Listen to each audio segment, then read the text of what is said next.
मुख्यमंत्री माझी लाडकी बहीण योजनेतील लाभार्थी महिलांसाठी खुशखबर. लाडक्या बहिणींचा विलंब झालेला थकीत जानेवारी महिन्याचा हप्ता वितरणाच्या संदर्भात महिला व बालविकास मंत्री आदितीताई तटकरे यांच्या ऑफिशियल पेजवर यासंबंधी एक पोस्ट प्रसिद्ध करण्यात आलेली आहे.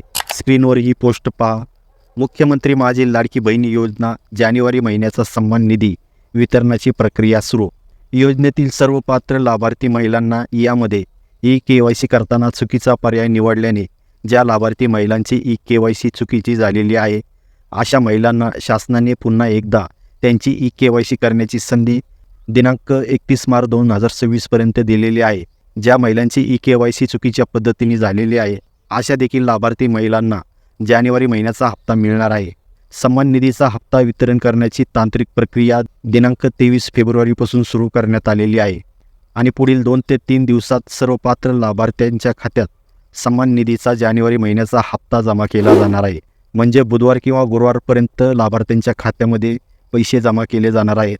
तर मित्रांनो, अशा प्रकारची पोस्ट मंत्री आदितीताई तटकरे यांच्या ऑफिशियल पेजवर प्रसिद्ध करण्यात आलेली आहे. धन्यवाद.